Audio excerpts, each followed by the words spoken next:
Here Be Dragons, A Short History of Dragons by Emma Shevah. Here be dragons is a phrase that they say cartographers once wrote on maps to warn people away from dangerous areas where sea monsters were believed to exist, but experts say this isn't true, although one globe, called the Hunt Lennox globe, built in 1510, actually does say Hic sunt dracones in Latin in the sea near Southeast Asia. A dragon? What is a dragon, you might ask? A dragon is a large, legendary serpentine creature that appears in the folklore of many cultures around the world.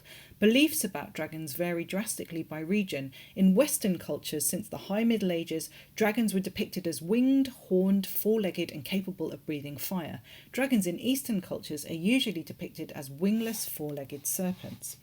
Association with evil or the devil, more on that later. Stories about storm gods slaying giant serpents occur throughout nearly all Indo-European and Near Eastern mythologies, including those from ancient Mesopotamia, Egyptian mythology, the Rig Veda, the Hebrew Bible, and in Chinese, Korean, Greek, Slavic and Norse mythology, to name but a few. On this slide, in a clockwise direction from the left, you can see Slavic, Korean, Viking, European, Hellenic or Greek, Celtic and Chinese representations of dragons. But why do dragons appear in nearly all cultures? Good question.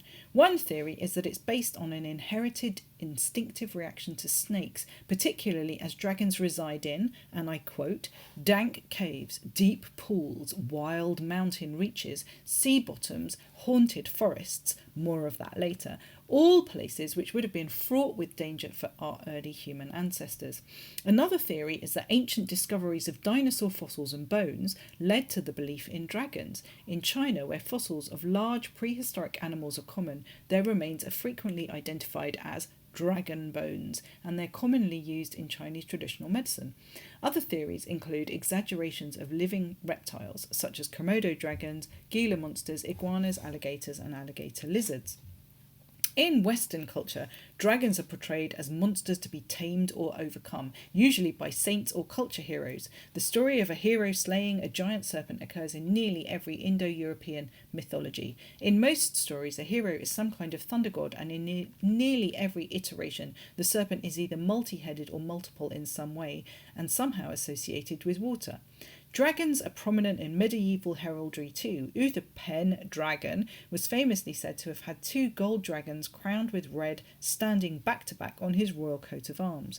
Many modern tales also contain dragons, from The Hobbit and Smaug to Game of Thrones, from Eragon to Harry Potter to How to Train Your Dragon, and from Shrek to Mulan.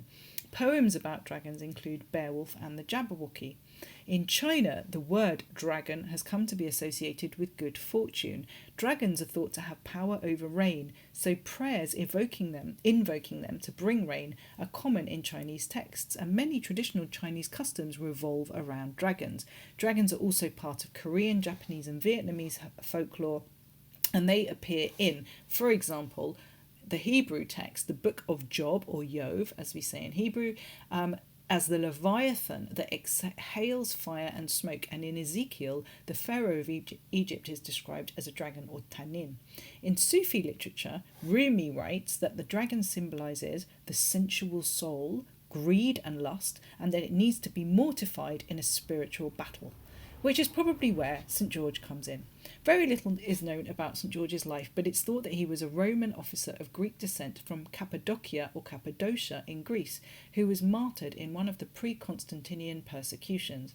Beyond this, early sources give conflicting information, but this non-English man being celebrated by the English is a fine example of how open we must be to other cultures, and that the idea that people could also constitute an immigrant experience is an interesting one, and it shows how lovely we should be to immigrants.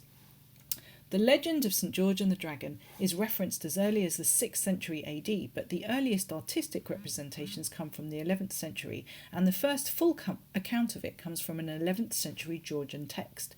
The most famous version of the story of the Golden Legend holds that a dragon kept pillaging the sheep of the town of Silene in Libya, or Silene, After it ate a young shepherd, the people were forced to placate it by leaving 2 sheep as sacrificial offerings every morning beside the lake where the dragon lived. Eventually, the dragon ate all of the sheep, and the people were forced to start offering their own children. One day, the king's own daughter came up in the lottery, and despite the king's pleas for her life, she was dressed as a bride and chained to a rock beside the lake to be eaten. Then St. George arrived, saw the princess, and when the dragon arrived to eat her, he stabbed it with his lance and subdued it by making the sign of the cross and tying the princess's girdle, around its neck. St. George and the princess led the now docile dragon into the town. George promised to kill it if the townspeople would convert to Christianity, and they did. So George killed the dragon with his sword. In some versions, St. George marries the princess, but in others he continues his wanderings. Excuse me. The hero's fight against the dragon emphasises and celebrates his masculinity, whereas revisionist fantasies of dragons and dragon slaying often undermine these traditional gender roles. In children's literature, there are friendly dragons, and these become powerful allies in battling children's fears. The popular role-playing game Dungeons and Dragons makes heavy use of dragons too. So why is St. George the patron saint of England, you might ask? Good question. It is thought that George was adopted as the patron saint in the Middle Ages by England, but also by Catalonia, Venice, Genoa and Portugal, because he was the personification of the ideals of Christian chivalry. And this is where it gets interesting. Jung, the psychologist, has an idea that the dragon represents the inhuman, cold-blooded part of our psychology. Christianity exerts power also over the old dragon of hedonism and paganism. The old form of the Godhead must be overcome. But the dragon might also represent the feminine and the forbidden world of the seductive force. Remember the cave, the abyss, the deep pool, the haunted forest. Going deeper, it might represent the incestuous relationship with the mother, and vanquishing it leads to freedom of the ego. So man kills dragon, man kills the old world order, man kills the feminine mystique and all forms of sensuality, man brings Christianity into the world, man is hero, dragon is dead. And there you have it, a short history of dragons. Thank you.